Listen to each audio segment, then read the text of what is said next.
ಹಾಲು ಕೊಟ್ಟು ಇಮಿಡಿಯೇಟ್ ಆಗಿ ಮಲಗಿಸಿದ್ರು ಮಗುವನ್ನು. ಸರಿಯಾ ತಪ್ಪ?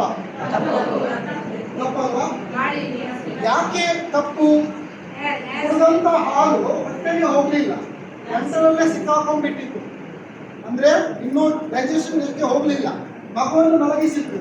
ಇಲ್ಲಿ ಸ್ಟಾಕ್ ಆದ ಕಾರಣಕ್ಕೋಸ್ಕರ ಬಿಸಿಲಾಟ ಆಗ್ಲಿಲ್ಲ, ಮಗು ಪೂರ್ತಿ ಬ್ಲೂ ಆಯ್ತು, ನೀಲಿ ಆಯ್ತು ಮಗು. ಇವರಿಗೆ ಗೊತ್ತಿಲ್ಲ ಏನ್ ಮಾಡಬೇಕು ಅಂತ ಹೇಳ್ಬಿಟ್ಟು ಆಸ್ಪತ್ರೆ ಕರ್ಕೊಂಡು ಹೋಗೋ ಹೊತ್ತಿಗೆ ಮಗು ಹೋಯ್ತು. ಸಣ್ಣ ಬಿಸಿ ಅಲ್ವಾ? ಹಿರಿಯರು ಹೇಳ್ತಾರೆ, ಹಾಲು ಕುಡಿಸಿದ ಮೇಲೆ ಮಗುವನ್ನು ಸ್ವಲ್ಪ ಶೋಧರಿಗೆ ಹಾಕೊಂಡಿಟ್ಟು ತೇಗು ಬಂದ ಮೇಲೆ ಮಲಗಿಸ್ಬೇಕು. ಗೋಬಿ ಗೋಬೇಕಲ್ವಾ, ತೇಗು ಬರ್ಬೇಕಲ್ವಾ. ಈಗ ನಮ್ಗೆ ಕೂಡ ಹೇಳ್ತಾರೆ, ಏನಂತ ಊಟ ಮಾಡಿ ಇಮಿಡಿಯೇಟ್ ಮಲಗಬಾರ್ದು, ತೇಗು ಬರಬೇಕು. ನೀರು ಕೊಟ್ಟ ತಕ್ಷಣ ಮಲಗಬಾರ್ದು, ತೇಗು ಬರಬೇಕು. ನೀರು ಕುಡಿದು ಬಂದ್ರೆ ಅವರು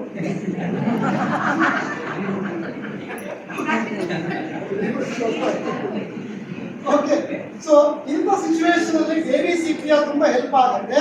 ಏನ್ ಮಾಡ್ಬೇಕು, ಇದು ಸ್ವಲ್ಪ ದೊಡ್ಡದಿದೆ, ಬಟ್ ಬೇಬಿಯನ್ನು, ಸಣ್ಣ ಮಗುವನ್ನು ನೀವು ಏನ್ ಮಾಡ್ಬೋದು, ಕೈಯಲ್ಲಿ ಹೀಗೆ ಮಲಗಿಸಬಹುದು. ಎರಡು ಕೈಯಲ್ಲಿ ತಲೆಗೆ ಸಪೋರ್ಟ್, ಎರಡು ಬೆರಳಲ್ಲಿ ತಲೆಗೆ ಸಪೋರ್ಟ್, ಎರಡು ಬೆರಳಿಗೆ ಕೊರಳಿಗೆ ಸಪೋರ್ಟ್. ಈ ರೀತಿ ಕೈಯಲ್ಲಿ ಬೇಬಿಯನ್ನು ಮಲಗಿಸಿ ಒಂದು ಕಾಲು ಈಚೆ ಒಂದು ಕಾಲು ಆಚೆ. ಆಮೇಲೆ ನೀವು ಏನ್ ಮಾಡಬಹುದು, ಚೇರಲ್ಲಿ ಕುತ್ಕೊಳ್ಬೇಕು. ಈ ಕೈಯನ್ನು ನಿಮ್ಮ ತೊಡೆಗೆ ಸಪೋರ್ಟ್ ಕೊಡಬೇಕು. 2 ಫಿಂಗರ್ ಕಂಪ್ರೆಷನ್, ಎರಡು ಬೆರಳಿನಲ್ಲಿ ಒತ್ತಡ. ಎಲ್ಲಿಗೆ?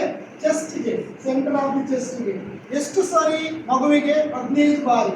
ಮಗುವಿಗೆ 15 ಕಂಪ್ರೆಷನ್, 15 ಸೆಂಟರ್ ಆಫ್ ದಿ ಚೆಸ್ಟ್ಗೆ, 2 ಫಿಂಗರ್ ಕಂಪ್ರೆಷನ್ ಎದೆಗೆ. Okay. 2 breathing, mouth to mouth breathing. ಅದನ್ನು ಮಾಡಿ ತುಂಬಾ ಸುಲಭ. ಹೀಗೆ ಮಾಡಬೇಕು. ಏನು ಕ್ಲೀನ್ ಮಾಡಲಿಕ್ಕಿಲ್ಲ ಪೊಸಿಷನ್, ಬರೀ ಹೀಗೆ ಟರ್ನ್ ಮಾಡೋದು, 2 ಸಾರಿ ಬಾಯಿಂದ ಬಾಯಿ ಉಸಿರಾಟ ಕೊಡೋದು, ಮತ್ತೆ ಮಗುವನ್ನು ಮುಂದೆ ಮಾಡೋದು, ಮತ್ತೆ ಕಂಪ್ರೆಷನ್. 2 ಫಿಂಗರ್ ಕಂಪ್ರೆಷನ್, ಆಯ್ತಾ? 15 ಟೈಮ್ ಕಂಪ್ರೆಷನ್, 2 ಟೈಮ್ಸ್ ಬ್ರೀದಿಂಗ್. ಇದು ಆಯ್ತಾ? ಸೊ ಮಗುವಿಗೆ ಬೇರೆ, ಮಕ್ಕಳಿಗೆ ಬೇರೆ, ದೊಡ್ಡವರಿಗೆ ಬೇರೆ. ಓಕೆ. 2 ಹ್ಯಾಂಡ್ ಅಲ್ಲಿ 1 ಹ್ಯಾಂಡ್ ಕಂಪ್ರೆಷನ್. ಸೇಮ್. ಓಕೆ. ಬೇರೆ ಡೌಟ್?